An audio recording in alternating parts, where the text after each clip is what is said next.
The Dan Bongino Show.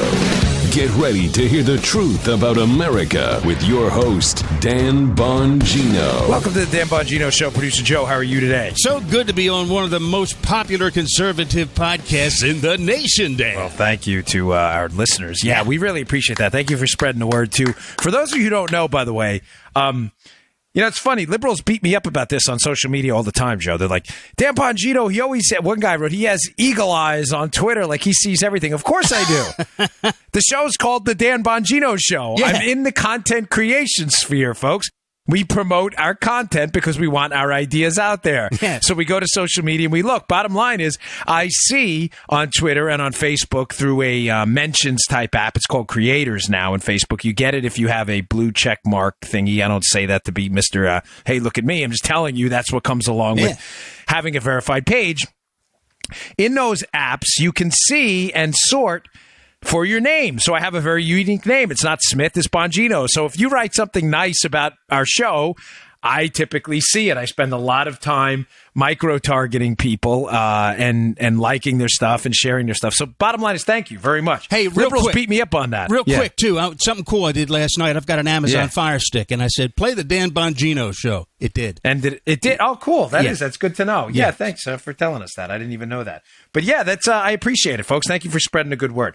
All right, I have a lot to get to today. As always, I get a lot of listener feedback, which I read. Mm-hmm. Forgive me for not being able to respond to all of them. I used to at least send a thank you. But honestly, folks, the show's gotten so big that in order for me to respond to everyone, I won't be able to read everyone. So I'm still reading all your email, but I don't get the time to respond to them. But one of them that keeps coming up and people still don't get, and I want to explain it in terms of a bigger picture, is I don't get it with this Page thing.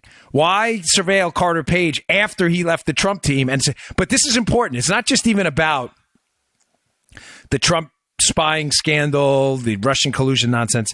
It's more about understanding the mechanics of government spying, folks, and why we are so, I believe, in danger of falling towards police state tactics right now. So I want to explain to you something. And when I explain it, I think it'll make sense why the Page surveillance warrant and why you, specifically listening, should be like, oh boy. And pay attention, maggot! Is that Art Lee Ermey? Yes, there? it is. Yeah, we love him. He's great. All right, folks, today's show brought to you by buddies at iTarget. Hey, anybody can shoot a firearm, okay? Anyone. But can you shoot a firearm accurately? That's what matters. You know, competitive shooters, right, who do this, dry fire, 10 times more than they live fire. 10 times. Why? Because, he's always messing with me, this guy. Because dry firing, in other words, not with live ammo in the chamber, is a great way to work on your trigger control, trigger pressure, your sight alignment, your grip. These are all components of solid shooting fundamentals, okay? The best way to take your dry firing practice to the next level is with the iTarget Pro system. That's the letter I. The website is itargetpro.com. That's the letter I, targetpro.com. And what is this system? It's so simple. They send you a laser bullet for the firearm you have now. You don't have to buy any special firearm, any special manipulations, nothing. You have a 40 cal, they send you a 40 cal laser bullet. You have a 9mm, they send you a 9mm laser bullet. 38, whatever it may be. You drop it in the chamber. After safely unloading, check it twice, check it 3 times. Look, listen, feel. Make sure you put that in an empty weapon, right? Put it in there, and when you fire and you depress the trigger, the dry fire, it'll hit the laser bullet, the stopper, and it'll emit a laser onto a target they send you. It almost makes a video game out of your firearm practice. People love this thing. It'll map these on a phone app, and you can actually see where the rounds went. It is incredible. Go give this thing a shot. It's at itargetpro.com. That's itargetpro.com. And here's a promo code for you. Save 10%. Dan, my first name, D-A-N. Promo code Dan, save 10%. You will love this thing. Military, cops, Second Amendment advocates, self-protection advocates, hunters, anyone who you need to learn how to shoot a firearm in the safety and security of your own home, go to the itargetpro.com website. Pick up itargetpro.com. Promo code Dan, save 10%. Okay. You know, one of the questions I keep getting, I explained it a little bit last week, is I don't get it. You know, so they surveilled Carter Page and applied for a FISA warrant after he leaves the Trump campaign in October. This doesn't make sense. How were they surveilling the Trump team like you keep claiming? And for those of you who understand the British connection, how they were using the British and the unmasking requests based on reverse targeting. In other words, the Obama team said they were targeting foreigners. But I believe, in fact, they were targeting U.S. citizens on the Trump team. So you say you're targeting foreigners, but you're really, in that conversation, you're targeting the U.S. citizen who's talking to the foreigner, right? Mm-hmm. Mm-hmm. Combine that with the fact that we were getting information from the British, from the Dutch, and from others, I believe, as well. That's what I believe was the illicit spying operation on the Trump team. Now, they had to formalize it to put legal cover on this, so they get a FISA warrant in October for Carter Page, a Trump foreign policy associate, after he leaves the team. The question I keep getting, why? It doesn't make sense. He already left. Well, folks, there was a thing in the NSA called the 3-hop rule. It's now the 2-hop rule. But what was a hop, and what does a hop mean? Yeah. Now, I don't go over any of this with Joe because I want Joe to, he's the audience ombudsman. Never but heard this of is it. how scary this stuff is. And a lot of people haven't. If I get a FISA warrant, Joe, to tap into your emails, because you're guilty, as you always are, Joe, of felonious mopery in the umpteenth degree. It's poor Joe. He's going to jail forever. He has been charged so many times with felonious mopery in various degrees, including the umpteenth. And I get a FISA warrant on you for that. What I can do is I'm allowed to hop past your emails to other emails, too. So it's not just about you, Armacost. Oh, is that right? Now, yeah, this is pretty cool. Yeah. Now, I in the show notes today at Bongino.com, thank you, by the way, everyone visiting my website and reading the show notes. I really appreciate it. It makes it so much easier for me to explain this. If you join my email list, I'll send you these. I include an article from NPR. NPR, not by any stretch a right-wing outlet, okay? But it's actually a decent piece. Now, it describes the 3-hop rule. It's from 2013, but it describes it very shortly and succinctly in about 400 words, and it's done well, so I include it in today's show notes. Remember, it's now the 2-hop rule, but you just need to know what a hop is to understand how dangerous it is. Right. Here's how they explain it. It says, testimony before Congress on Wednesday, remember, this was written in 2013, Okay. showed how easy it is for Americans with no connection to terrorism to unwittingly have their calling patterns analyzed by the government. This is really wacko stuff. It hinges on what's known as a hop, or chain analysis. When the NSA identifies a suspect, it can look not just at his phone records, Joe, but also the records of everyone he calls, everyone who calls those people, and everyone who calls those people. Chain migration. You ain't kidding, right? Yeah. Chain spying migration. Man, that's a good one. We got to put that one on one of our T-shirts. We're working on that, by the way. We have the FISA warrant, chain spying migration. Please read the show notes. That's got to be on one of them. Yeah, seriously.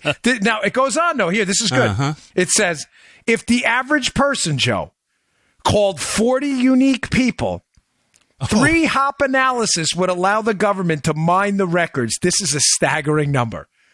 Of 2.5 million Americans when investigating one suspected terrorist. Holy moly. Holy moly is right. Whoa. Now, they've cut that down to 2 hops, but we're still talking about geometric growth, not arithmetic growth. Arithmetic growth, excuse me.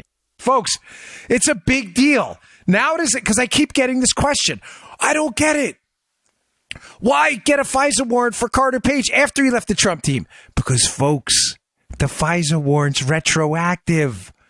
All the emails he sent in the past to Trump team members, combine that with 2 hops. You basically have everybody in the known universe that could have ever contacted the Trump team. Yeah. Page sends an email, whatever, to Kushner. I don't know who he sent emails to. He probably didn't, but you get the point. Then you go to another hop, Kushner, who'd he send an email to? Now you got the whole Trump team. That's the whole point. That's why I constantly say to you that they were trying to put a legal face on this thing after they realized the election was coming up and they could lose. They were like, man, we've been spying on these people the whole time. We've already got most of their emails and their communications. How do we legally do it now? Oh, we get a FISA warrant. We use a couple hops and we're golden. The hops are important. It's important you understand that. Please read the NPR piece. It's a rather good one. I know it's NPR, but it's short and it explains to you why this. But remember, it's not. They're no longer 3 hops. There've been some modifications to that. But it's important you understand what a hop is. And I think even though it's an older piece, it lays it out very simply and makes it very easy to understand. Yeah. Thanks, I just wanted to. Yeah. I think it's critical that we all get that. A couple other things that have happened since, and I have a number of other stories, folks. I know a lot of you are concerned that we're missing out on a lot of the economic news, the debt news, the budget news. Don't worry, we're going to get to a lot of that today too. But there are some things I want to tie up because it is breaking news as well, and it's very concerning. Yesterday I explained to you why the John Brennan CIA FBI connection and why John Brennan running for the hills right now is so critical. Brennan is trying to cover his butt, just like Susan Rice with that email we saw yesterday. I'll get to that in a second. But Brennan is now in the media trying to cover his butt. And folks, pay particular attention to the Brennan interviews. He does this in all of his interviews now. John Brennan, for those of you who don't know, was a former CIA director under Obama. And I covered in detail yesterday how I think he is one of the puppet masters in this. Based on the timeline, based on the briefings, based on when he said he got information, based on when he was giving that information to others, or it's likely he was giving that information to others based on their information they had. The problem is the CIA has a central role in the verification of foreign intelligence assets and foreign intelligence streams. That's what they do, folks. They gather intelligence. They have no law enforcement mandate. I said this yesterday. I can't emphasize this enough. Right. Learned it yesterday. Yeah. The CIA, they are not cops. They are not federal agents. The CIA, they're operatives, they're analysts, and they're operatives. These are people who are intelligence gatherers. They present information to the executive branch for the executive branch to be able to make decisions. They are not cops. They needed the FBI to engage in this counterintelligence investigation because the FBI can act against U.S. citizens based on the appropriate probable cause of evidence, probable cause evidence level, which I argued strongly wasn't there. In other words, the FBI acted against the Trump team without probable cause. That's the whole essence of this case. It was based on the dossier, which was a hoax. Okay? Now, yesterday I did some research here.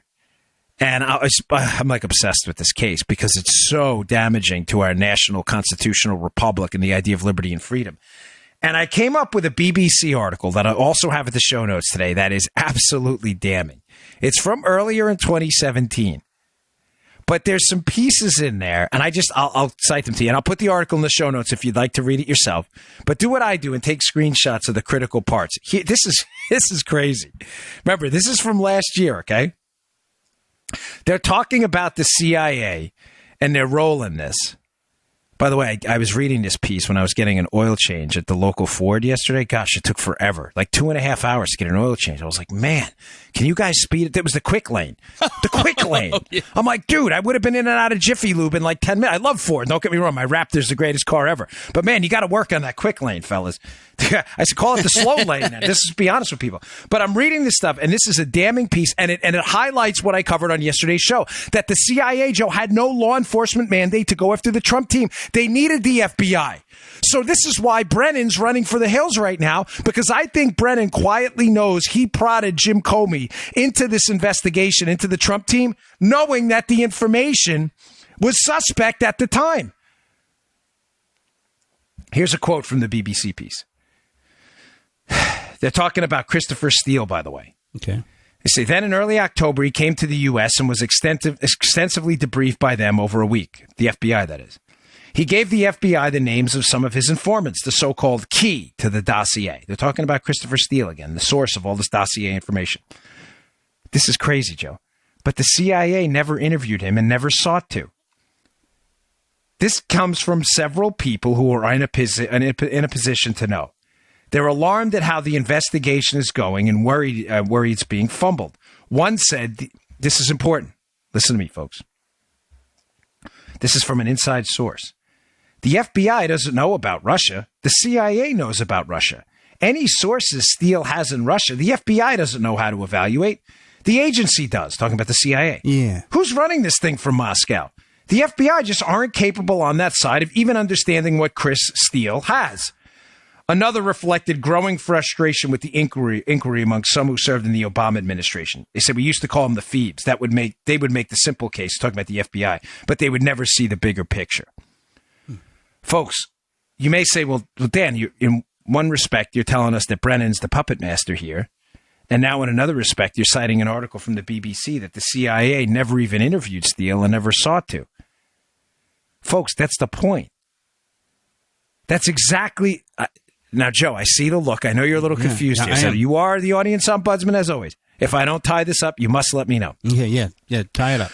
During yesterday's show, I'd said to you that Brennan, I strongly believe, knew that a lot of the information in this dossier provided by Russian sources was, in fact, not going to turn out to be accurate. Okay.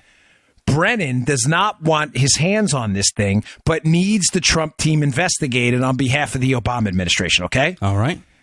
The CIA, Joe, remember, operates overseas all the time. If anyone has Russian sources, it's the CIA. And if anybody has the ability to verify Russian sources that Steele has, it's the CIA. But the CIA doesn't interview Steele. And according to the BBC piece, they don't even want to. Why would that be? Maybe because Jim Brennan the entire time is suckering Harry Reid through that meeting he had in August when he goes over to the Hill and tells Harry Reid, hey, look at this dossier. What does Harry Reid do next, Joe? Harry Reid sends a letter to who? The FBI, citing information in the dossier, saying, hey, you guys need to look at this. Whoa. Now, bingo, look at it. Now we got a domestic law enforcement agency looking into the Trump team that has the power to make arrests. Uh-huh. In other words, Joe, the CIA doesn't interview Steele because Brennan and his people want plausible deniability. They want to say, oh, we didn't verify this. Look, we gave Steele over to the FBI. And by the way, and I said this yesterday, folks, conveniently, the CIA absolutely knows Steele's worked with the FBI before. I'm asking you this. I'm just going to put this out there. Is it possible the whole time that this thing's being orchestrated at the behest of the Obama administration and intelligence people at the highest levels, connected deeply to Obama himself and their own political interests? Is the entire thing orchestrated the whole time to use Christopher Steele as a fall guy too? In other words, hey, Hillary, if you hire this guy, Fusion GPS, and they hire this guy Steele, this guy's worked with the FBI before. Therefore, us and the CIA, we can go hands off because we can push Steele onto the FBI to start a domestic law enforcement CI investigation, which started as a counterintelligence investigation, right? But we can push it off on them without having our hands on it. Why, Joe? Because he's already worked with the FBI. So you need to hire that guy. Does that make sense? Yes, the way he manipulated Reid, that makes sense too. I'd forgotten about that. Yeah, right. So, hey, Hillary, wink and a nod. You need to hire Fusion GPS. They're going to hire this guy Steele. By the way, he's already worked with the FBI. Brennan, hey, look, we have this dossier. I'm going to go up to Capitol Hill. Are you going to interview Steele, Brennan, with the CIA? Because you have contacts in Russia. No, we're not going to touch it because Steele's already worked with the FBI. Don't worry. Wink and a nod, Joe. The FBI's got this. But they don't go to the FBI. They go to Harry Reid. One connection away. They say, hey, Harry, listen, we got a problem here. We got this dossier. Is it a hoax? Oh, maybe, but we need an investigation going on.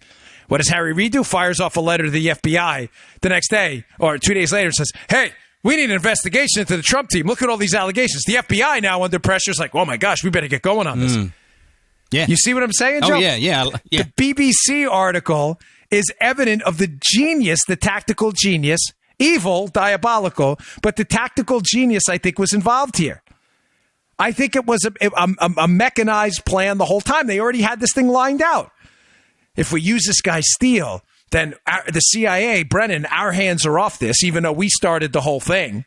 Because we've been working with the Brits, Joe. We've been providing a lot of intel. The intel's unmasked. But now we can get this into the law enforcement sphere. We can get a FISA warrant, put a legal FBI cover on this thing. But to do it, I can't go to the FBI. I don't want my hands on this. So I'm Brennan. I go to Harry Reid. Harry Reid sends a letter. Harry Reid sends a letter about information provided on a guy the FBI, whoa, convenient, has already worked for in the past. All of a sudden, the FBI is involved, and they get a legal cover through a FISA warrant that the CIA can't swear to, Joe. The FBI has to. Now you have a legal cover for an illicit operation. That tied it up nicely for me. Thank you. Yeah. Amazing, huh? The scam that went on here? Folks, I've never been more convinced that that's what happened, ever. I mean, it's really disgusting what I think happened here. Yeah. Beyond belief that our agencies were weaponized like this. But listen to this if you missed yesterday's show in conjunction with yesterday's, and folks, it'll all make sense. Why Brennan is now running for the hills. Brennan's take on this is, I didn't know nothing about nothing. I found out about the dossier in December, which is impossible. because he briefs Harry Reid, and information Reid has about the dossier then appears in a letter 2 days later to the FBI in August. December. August is before December. Last time I checked. Yeah. Brennan is now running for the hills because he realizes he has severe liability in this. But as I said this morning on another radio station to Brennan and all these other guys, fellas, I'm serious. Stay off the cable news channels. Find yourself a good lawyer. Really. I cannot give you any better advice. Stay off the cable news channels. All right. I got a couple more things to get to, and I want to get to some a great article I saw at the Washington Times eviscerating this idea that Obama is somehow responsible for the economic recovery. Give me a break. Come on, folks. Let's get real. All right. Today's show also brought to you by our buddies at Filter By. What do we got here? Here we go. Filter By. Thankfully we have so many great sponsors. It's actually getting hard to find their ads. It's been cold this year. It's been a really cold winter. Dallas was down to 11 degrees. New York 9 degrees. Minneapolis for the Super Bowl was like -5 or so. Winter's in full swing. Excuse me. Freudian slip. Full spring. I'm looking forward to that. And your HVAC system is working overtime. You got to maintain your filters, folks. When I moved into my house, mine were all clogged up, caused a lot of damage to my system. I had to replace both units at the same time. But that's not the only part. Not only have dirty filters and a struggling HVAC system, you're also breathing unhealthy air. You might find yourself with no heat and thousands in repairs. There's a better way, folks, with FilterBuy.com. America's leading provider of HVAC filters for homes and small businesses. You got a small business with 100 filters? These are your guys. You got a home with 5 or 6 air filters? These are your guys too. FilterBuy.com carries over 600 different filter sizes, including custom options, which is cool. All shipped for free within 24 hours, plus they're manufactured right here in America. We always appreciate that. FilterBuy offers a multitude of MERV options all the way up to hospital grade. So you'll be removing dangerous pollen, mold, dust, and other allergy-aggravating pollution out of the air while maximizing the efficiency of your HVAC system, which is good for me. I have allergies. Right now, you can save 5% when you set up auto delivery. I mean, who wants to think about this every year? Just set up auto delivery. You'll save 5%, and you'll never need to think about air filters again. Save money, save time, breathe better with FilterBuy.com. That's FilterBuy.com, FilterBuy.com. Okay. Another interesting development yesterday in this case is the Susan Rice email that was uncovered pursuant to the release of a Grassley memo. Folks, here's the I have a copy of the email, but I just want to read to you one sentence of it to show you how, keep in mind, this is Susan, show you how disturbing this is, by the way. Susan Rice, by the way, is a famous Benghazi. The video did it, Talking Points fame, and also Susan Rice of MSNBC. We didn't unmask anyone, except we did unmask anyone fame. So Susan Rice has, keep in mind, zero credibility. She was Barack Obama's national security advisor. She sends this troubling email, Joe. And I say troubling because the left is painted and trying to paint the picture here like, oh, it's not troubling at all. Let me just read to you one sentence of it. She's talking about a conversation in the Oval Office with Jim Comey, Vice President Biden, Barack Obama, her, and I believe Sally Yates as well, in the Oval Office, January 5th, just days before Donald Trump is about to be inaugurated. So he is not only a lame duck, Barack Obama's a lame duck ready to leave office. Okay. She sends this email, though, on January 20th, memorializing a January 5th conversation. And here's one of the key sentences she writes in there. She writes, President Obama began the conversation by stressing his continued commitment to ensuring that every aspect of this issue, talking about the Trump thing, is handled by the intelligence and law enforcement communities, quote, by the book. And she puts quotes in there. In other words, insinuating those are the exact words Barack Obama used. Now, folks, this is a really troubling email because when you handle things, quote, by the book, why do you... By the way, folks, she sends this email to herself. You may say she did what? Yes, Susan Rice sends this email to herself. Literally right before Donald Trump is about to become president. Now, portions of it are redacted. So there's other things she writes in the email that we haven't seen. All right. But I just want to ask you a very simple question.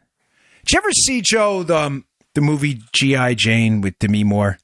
Yes, I did. You know, I get it. A lot of PC stuff in there. But I don't know. I kind of dug the movie when I was younger. I thought it was a good movie. I just like hoorah stuff. I don't care what But, you know, there's an interesting line in there where she walks into the commander of the base, the Navy SEAL base. It's a woman trying to become a Navy SEAL. And she walks in and she gives this big speech to him and about how, and then she leaves it off at the end. But she's like, hey, I'm not trying to make a statement here. And the guy has an interesting line in return. The commander of the base says, people who don't want to make statements don't make statements about not making statements. In other words, if you don't want to make a statement, just shut up, right? Just shut up. People who do things by the book don't send themselves emails about doing things by the book. Folks, during my time as a Secret Service agent, I can't give you an exact number, but I was probably involved in 10 to 15 significant federal investigations. Remember, half of my time in the Secret Service was spent on protection. We're not like the FBI that does investigations or counterintel all the time. We don't do that. We do protection, obviously, and then we do criminal investigations too. But I was involved in some pretty significant investigations. I don't say that as to impress anybody. I'm just telling you they were significant in their financial impact and their connections to terrorism in some cases. I never one time sent myself an email saying that my boss, Marty, at the time, who was the resident agent in charge of the Melville office I worked in, it's just outside of New York. I never sent an email to myself one time, hey, Marty told me we're doing things by the book. Why? I don't understand why you would do it. You have to ask yourself, what is the incentive for someone to send themselves an email like that? Does it make any sense? And I'll answer it for you in a minute. I don't like leaving you hanging. But I want to leave you with another question, too. Why would Chuck Grassley and the people involved who saw the email and the unredacted version, why would they then put this in a memo, Joe, and then demand Susan Rice give them answers to a list of 12 questions they put out, which is basically questioning about the email? I'm going to propose to you on number 2, Grassley knows a whole lot more than we do. Obviously, he's seen, it's obvious, but he's seen the unredacted material, number 1. And number 2, he's seen probably chains of emails as well before. And what have I said to you the whole time, Joe? The big shoe to drop in this entire thing is when the Obama-Hillary emails become public. We already know Hillary emailed Obama from her personal account. We already know that's why the Obama Justice Department would never pursue a legal case against Hillary for sending classified information over email. Why? Because she communicated with Obama. Anytime Hillary goes down for sending classified information, Obama would have went down too. There was never going to be a prosecution ever. May I suggest to you that Susan Rice knows about that? Susan Rice is an Obama, tied to his hip the entire time. She is a loyal Obama acolyte. She's responsible for lying about Benghazi, lying about unmasking. Susan Rice must know there is an email trail implicating potentially her, but definitely implicating the Obama White House in this spying scandal. Now figures these emails are going to be FOIA'd because Trump's now going to be the president in just a matter of hours. So she sends herself an email saying, oh, no, Obama told us once to do things by the book. In other words, trying to make a statement about not making statements. She's trying to CYA, folks. Now, you get the Felipe Reinses of the world, this Hillary bootlicker who goes on Fox. This guy disgusts me, by the way. He's the filthiest of Hillary bootlickers. Yeah. And he's like, well, sometimes when you email yourself by the book, that's what it means, by the book. No, nobody does that, Felipe. I was a federal agent. I don't email myself about doing investigations by the book. You do that because you're a bureaucratic staff bootlicker and you've never done a federal investigation. People do that when they want to cover their asses. End of story. And folks, again, number 2 on that. There's a reason Grassley, the Republican on this, is sending this to Susan Rice with a bunch of questions. I promise you, if it was an innocent email and he's read the unredacted material, he's not going to waste his time with a memo embarrassing himself and sending questions to Susan Rice like, hey, what the hell were you talking about there by the book? Give me a break. Hey, one final thing before I get to some of the other news of the day. There was a... I try to, again, stay out of the let's pat ourselves on the back business here because I think it's really dumb. Kind of makes the host look like an idiot more than anything. It's funny. You're trying to celebrate your own material while they're looking like a moron. But I do think it's important that we do provide some bona fides on our sourcing and that the information you're listening to is information from credible people, unlike the dossier, Joe. Yeah. We had said a little bit ago, forgive me, I can't remember when, that one of the next investigative steps in this case was going to be the other FBI agent in the room for the interview with Mike Flynn at the White House. Yeah. That happened in January. Remember that, Joe? I do. January of 2017. I said to you there were 2 FBI agents in the room who interviewed Mike Flynn. One of those FBI agents was Peter Strzok, who obviously, given his text message with his Lisa Page, the woman he's having an affair with there from the FBI, it's obvious Strzok is a Hillary Clinton supporter and hates Trump. And just read the text. They can smell the Trump people. POTUS wants to know everything. Strzok is not a reliable source. Strzok's in that interview. There's another agent in that interview. Now, I know the name. I'm not going to put it out there yet, but I know who this agent is. He's an FBI supervisor. And I said to you a while ago that it's interesting. I don't know, maybe 2 weeks ago we said this, that the recap of what happened in that interview was different amongst the 2 agents. Right. So what the agents that originally went to Andy McCabe and debriefed him on what happened in the Flynn interview, there's a differing account of what happened. I strongly believe, based on information I have, that the other agent in the room, not Peter Strzok, that his account of what happened was that Flynn was being honest. Now, keep in mind, Mike Flynn was charged with false statements to the FBI. So it's clear someone in the room thought he was lying to them. Mm-hmm. That has to be Strzok. Folks, it's just by the process, just by default. There are 2 agents. One doesn't think he's lying. And I said this to you 2 weeks ago, that there was probably going to be a different account by the other agent in the room, and someone should talk to him. Now, there's a Byron York piece that's fascinating. Byron York piece. Hold on, let me just pull the headline because this is really cool. Because I was very... Here's a Washington Examiner piece. Byron York. Comey told Congress FBI agents didn't think Mike Flynn lied. Byron York, February 12, 2018. Jim Comey was the FBI director. Mm-hmm. He told Congress in March, after the interview, Joe, the interview happened in January, that he didn't think Comey lied either. Mike Flynn lied either. So how the hell was Mike Flynn charged in December with false statements to the FBI? If Comey didn't think Flynn lied, and I'm telling you based on quality sourcing that the other agent in the room didn't think Mike Flynn lied, then what's going on here, folks? Well, I've told you from the start, Mike Flynn was a scalp. In addition to Brennan, the CIA folks in the Obama administration needing a legal investigation and a forward face for this operation against the Trump team, Brennan using the FBI to do that, they also needed later on through the Mueller special counsel to arrest someone. Someone had to be arrested. A scalp had to be claimed in this.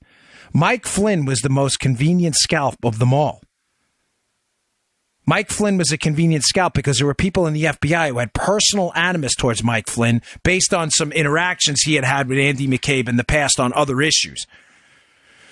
They did not like Mike Flynn. Hillary Clinton didn't like Mike Flynn because of the lock her up speech and other things like that. Flynn was a convenient target, folks. Wait till this other FBI agent subpoenaed. You're going to get an entirely different story. Now, you may say, Joe, a fair question right now would be, all right, Dan, but you haven't explained to us then what the hell happened. If someone said he lied, what happened and what do you think happened? Here is my opinion on what happened. These FBI agents, Peter Strzok and the other guy, they walk in the White House to interview Flynn. They don't tell Flynn it's a criminal interview at all. He has no idea. He has no lawyer present. They ask him about a conversation he had while in the Dominican Republic with the Russian ambassador about sanctions. Mm-hmm. Flynn at the time either says he didn't have the conversation or he doesn't recall the conversation with the Russian ambassador about sanctions, but they have the transcript because they've already been spying on Flynn. They have the exact words. Now, you may say, well, if Flynn said he didn't have a conversation about sanctions and the transcript shows otherwise, or if he said he didn't recall it, then clearly he lied. Did he? Let me just throw something out there, folks. You listen to this show, you're going to get it first.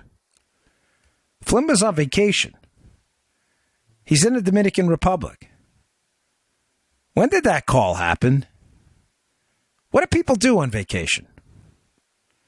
Maybe, see what I'm doing, Joe? Yeah. Maybe Flynn legitimately didn't recall. Yeah. Maybe Flynn was on vacation and was not particularly in the mood to have a diplomatic conversation after a year of campaigning or being out there on the Trump team and being named the national security advisor. Maybe Flynn was not in the mental state at the time to recall perfectly. Maybe Flynn legitimately did not recall the exact contents of the conversation. Folks, I'm trying to be extremely delicate here. Yeah. Joe, I know you get what I'm saying. He might have been sorry, hanging out folks. with Captain Morgan, you know? Possible. Maybe. I mean, you do that on vacation.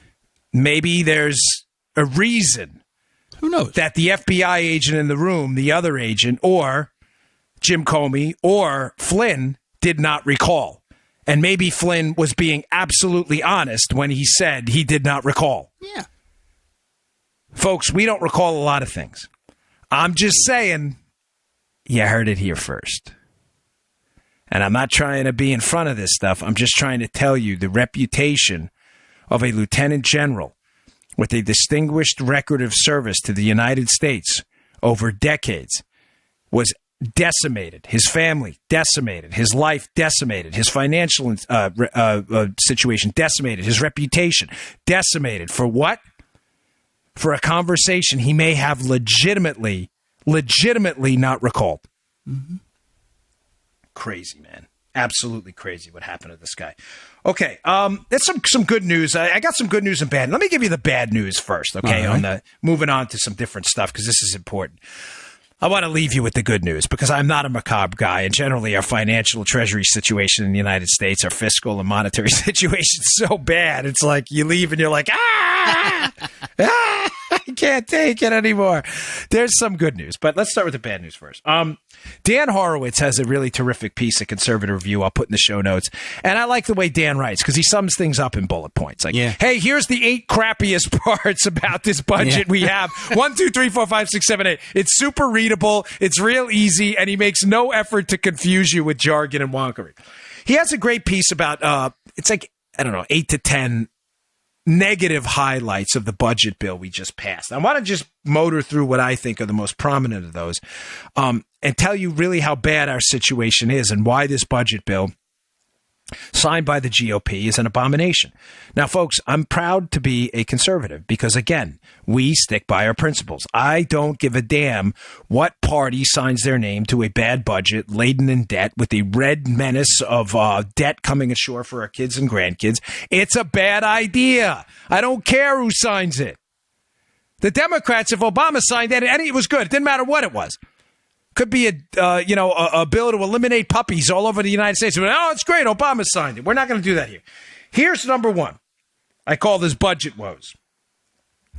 Folks, this is more spending than happened under Obama. Are we going to be consistent on this as conservatives or not? This budget, Joe, spends $4.4 trillion. The last year of the Obama budget spent $4.15 trillion. Let's never do what Democrats do. And I should say liberals, because they're frauds. They're like, Bush drove up the debt. Yeah, but Obama drove up the debt twice as fast. Yeah, but Obama did it, so it was all good. This is not good. Are we clear, liberals? So there's never any allegations of ideological consistency ever in the future, at least on this show. This is not a good budget. Full stop, period. I don't think I like your tone. Where's that from? Family Guy, man. Family Guy. I knew it. I thought so. I didn't want to because I always ruin it with the cultural references. I never know anything. This is more spending. $4.4 trillion to $4.15. More debt. Let's make this simple for our liberal friends about where we as conservatives stand. Joe's laughing his butt off. More debt, spending, bad. Less spending, good. Good. You see, Caveman Joe makes a return. We always have to resort to Caveman Joe to understand. Right, Joe? More debt. Bad. Less debt. Good. It's the only way to get this through to our liberal friends, okay? So that's number one. That's a simple one. Yeah. Number two, over the 10-year horizon, this budget spends $52.6 trillion. This budget actually outline, at least. But only brings in $45.5 trillion. Now, by simple math, Joe, that's about $7 trillion in additional debt. But here's the problem. Yeah. That's on the rosy projection. In other words, those are good projections of what we're going to do on interest payments on the debt, what they're going to do about capping spending in the future. Folks, I can make the case to you strongly that $7 trillion in debt over 10 years is an illusion. It's going to be closer to 11 to 20 trillion.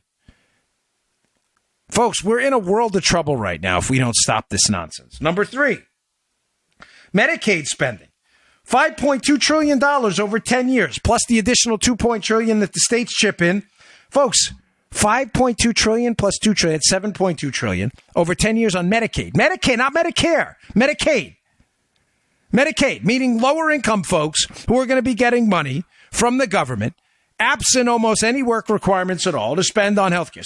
$7 trillion. The entire military is only going to cost $7.4 trillion over 10 years. Folks, another one. Social Security payments are, for the first time ever, going to be $1 trillion annually. This is not sustainable, ladies and gentlemen. One more. Ooh. And I promise I'll get to the good news. The interest on the debt, in the rosy scenario, Joe, the interest on the debt. Yeah. Is going to rise to $760 billion a year in 10 years. That's not paying down the debt, folks. Those are interest payments alone. You're talking about an interest payment on the debt equivalent to almost our entire Medicaid healthcare budget in 1 year. Folks, it's not sustainable. It is not sustainable. Now, you may say, is there any good news in this? The answer is not in that, no. But I'm always reminded of that Herb Stein line where he says, Ben Stein's dad, what can't continue won't. And this cannot continue. You may say, well, what's going to stop it? What's going to stop it is out of control interest rates. Because people are not going to lend money to, Joe, in air quotes, your company. Let's envision the United States as a company forever. That has absolutely no intentions of paying it back. Right. Sooner or later, they're going to demand an interest payment on those loans to them that is so high that they ripple throughout the economy, and the American citizen's going to be in an uproar, and a political uproar. I mean, this happened in Canada when their debt situation got out of control.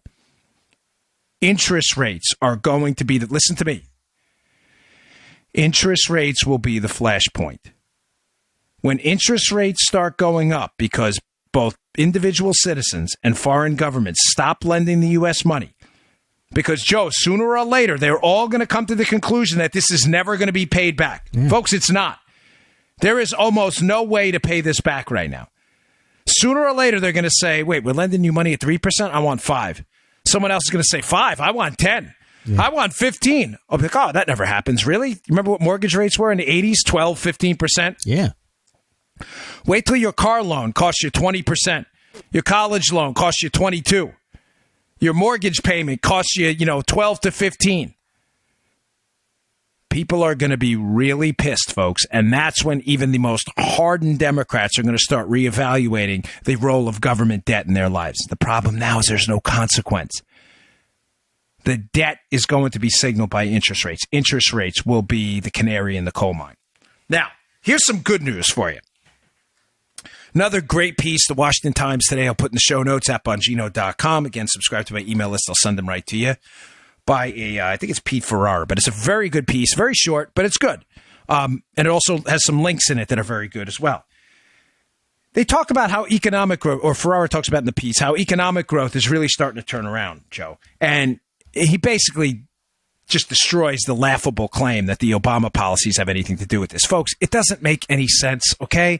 If the Obama policies had anything to do with economic growth, I want to ask your friends a fundamental question. I've asked this before, but it's important I reiterate this because it just requires simple logic. It doesn't require you to really think outside the box.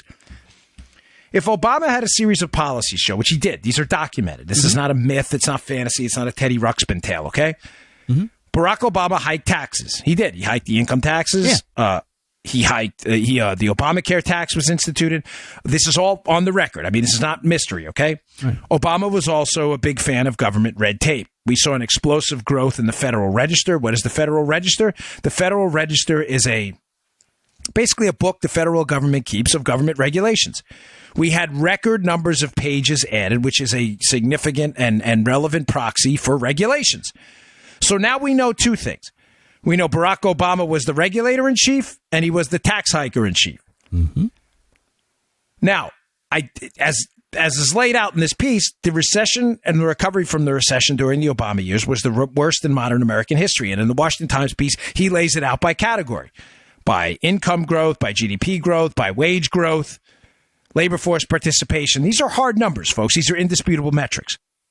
If those policies, hiking taxes and instituting massive amounts of red tape, were successful in recovering the economy, then why was the economic recovery the worst we've seen in modern American history under Obama? And this is critical. Part number 2. And this is the question you need to ask your liberal friends. Why did that only turn around when Trump was elected and those policies were reversed? Folks, you would be making a salient, cogent argument if Trump continued the Obama policies and the economy began to turn around. You would. You'd be saying, well, Trump continued to hike taxes, continued to regulate the economy. Now we're at 3% growth or closing in on it, which is a point above Barack Obama's 2% growth.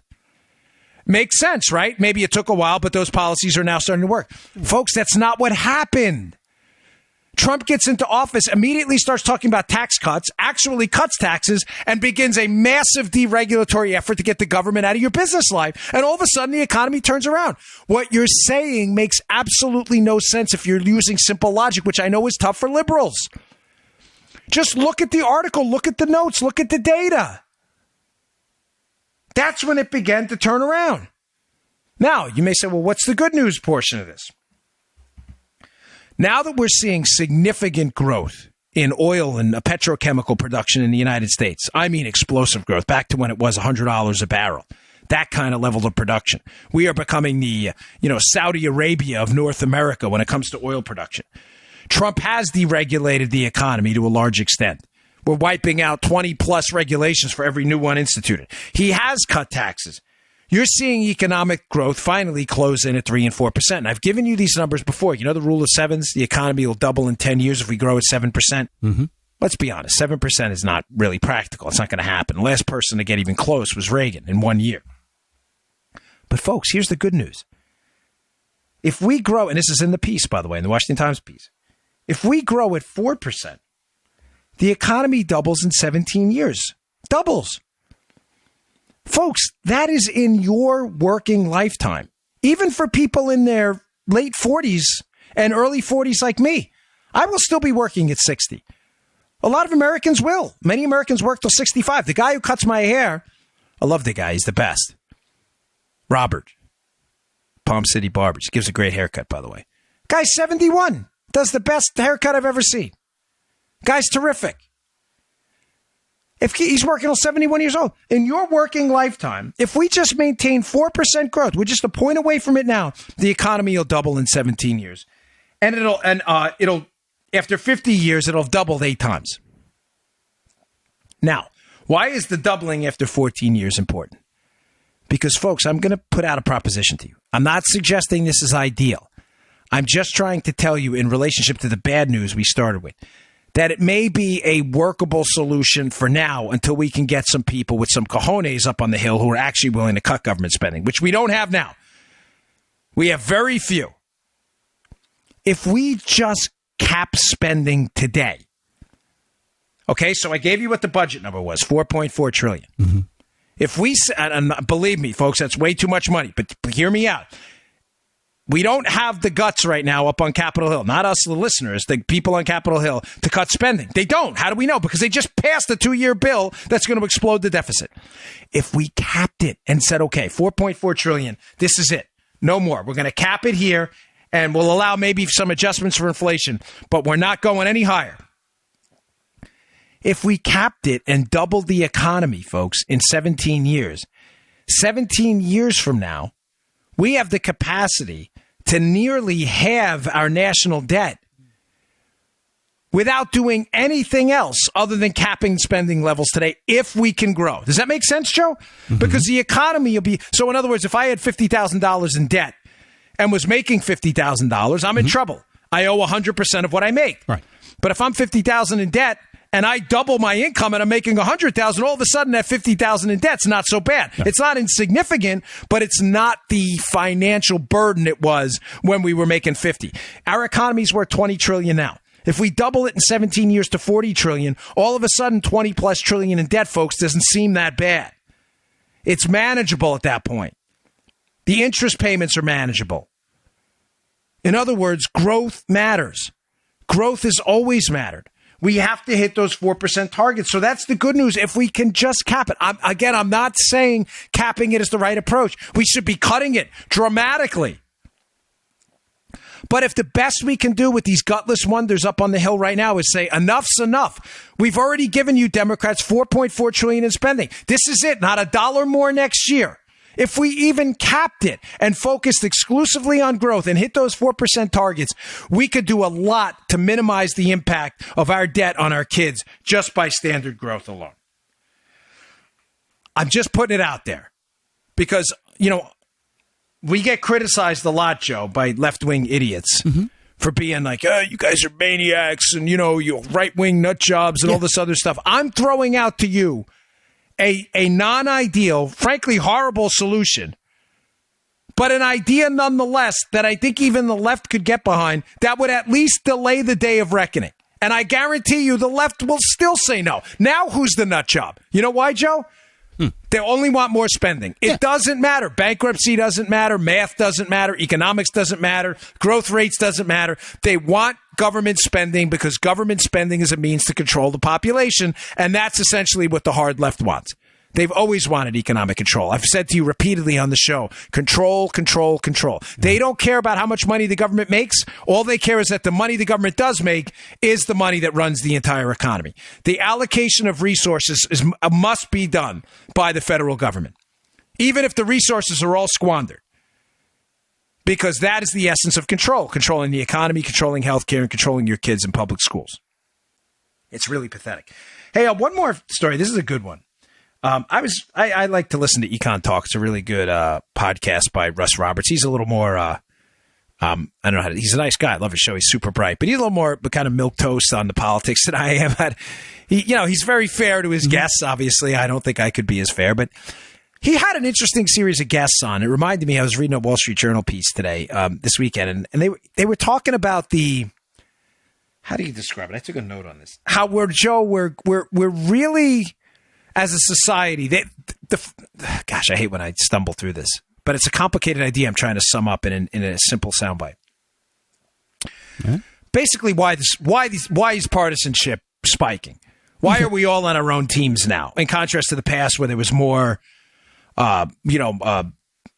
promiscuous voting habits amongst parties. In other words, if you were a Democrat and you found an interesting Republican down the ballot as your county executive, you could vote for him. Why are we now like, nope, I'm a D and I'm an R and I don't want to hear it? Why is that getting seemingly worse? And there were it's an interesting podcast, and they were talking about, interesting things like social media, Fox versus MSNBC versus CNN, and how the growth in a lot of these platforms has maybe hardened people up a little bit.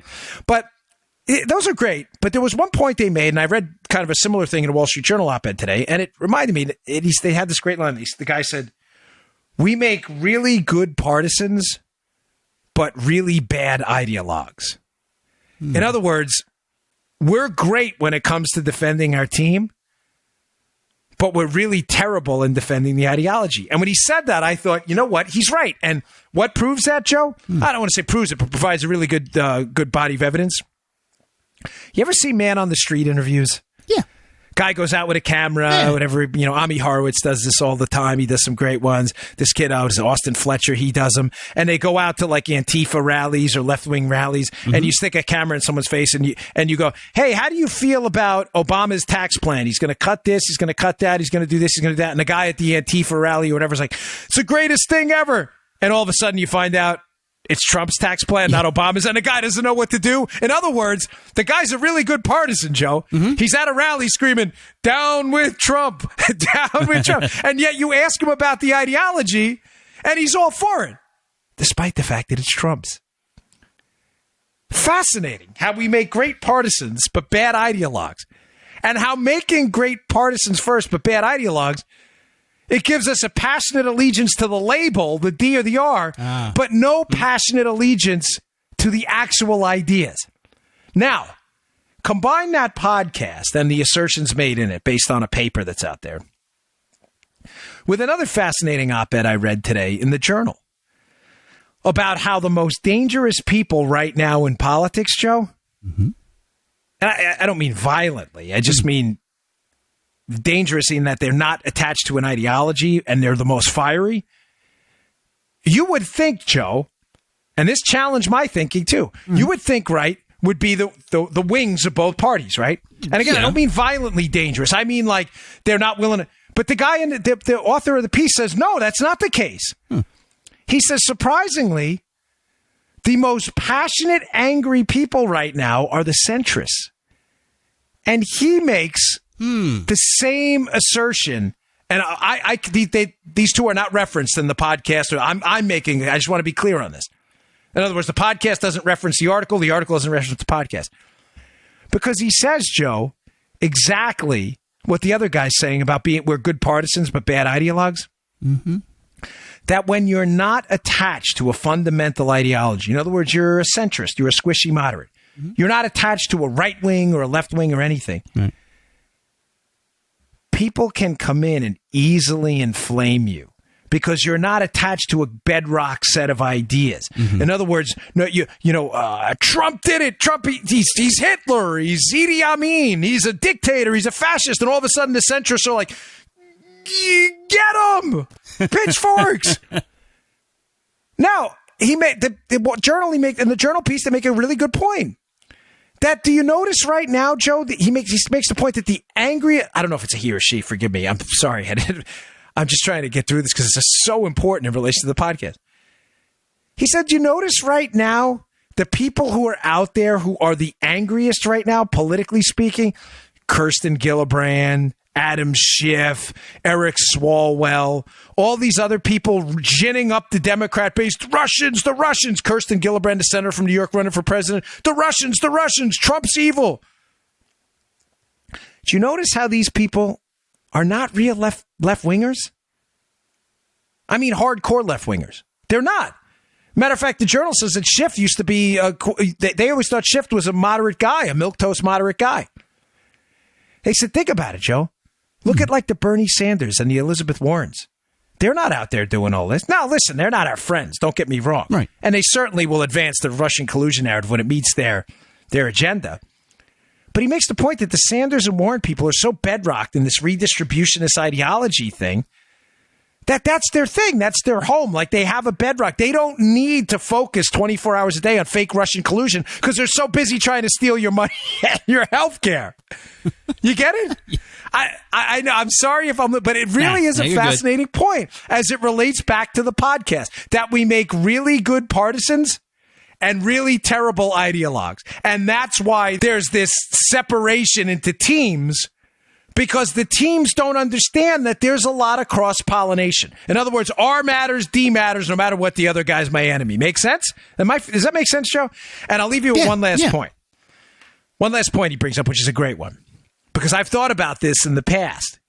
He says the problem is liberals. He kind of blames a little bit of conservatives here, puts a little blame on conservatives. I don't do that. But he goes, listen, we don't understand each other. He said liberals see the world as the oppressor versus the oppressed. Conservatives, like libertarian conservatives, see the world as coercion versus liberty. Think about it, though, Joe. The problem there, and the reason that there's no disconnect, is liberals. I'm going to blame it exclusively on them because I mean it. I think liberals are at fault here, not conservatives. Is we have tried to explain to liberals repeatedly, and they don't listen, that the oppressor versus the oppressed narrative that moderates everything in your thinking is a de facto result of government control.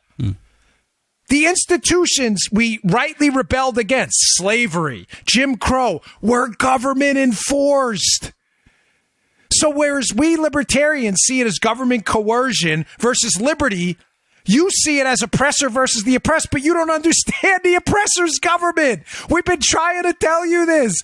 But because you make an excellent partisan, but an awful ideologue, you're not willing to look at our ideology and say, holy crikeys, those conservatives are onto something. The oppressor's been the government the entire time. Stop being such a partisan. Open your eyes. And the reason I'm not willing to blame conservatives here is Joe, and you've heard me say this before, folks, I'm being very serious here. We've been doing this show, Joe and I, a long time. He's pretty much familiar with my brain, almost greater to an extent than my wife is at some point. I get it. I've said repeatedly, I get that I don't get it, is a better way to say it. I get that I will never know what it's like to be a black man living in the Jim Crow era, having to sit at a colored section of a restaurant or drink from a colored water fountain. There was never separate or equal. It was separate and disgusting. Right. It was meant to demean human beings, God's creatures, because of the melanin component of their skin. I totally sympathize with our liberal listeners, your oppressor versus oppressed narrative. Fighting for people who oppressed is a valid, noble cause. The civil rights movement was a valid, noble cause, and I applaud every liberal who believes in that still fighting for the oppressed. I do. I absolutely understand where you're coming from. I'm just asking you to stop being such a great partisan and be a better ideologue, though. For a second, understand your own ideology, but try to make an attempt to understand ours. We're just trying to tell you that the oppressor may be the coercers in government who have the legal ability and a monopoly on force to get people to do things they don't want to do and enforces indignity. I see your point. Maybe you should see ours. All right, folks, thanks again for tuning in. I really appreciate it. You can get these articles at Bongino.com today. Please check on my website and subscribe to my email list. We'll send them right to your inbox. Thanks a lot. We'll see you tomorrow. You just heard The Dan Bongino Show. Get more of Dan online anytime at conservativereview.com. You can also get Dan's podcasts on iTunes or SoundCloud. And follow Dan on Twitter 24/7 at DBongino.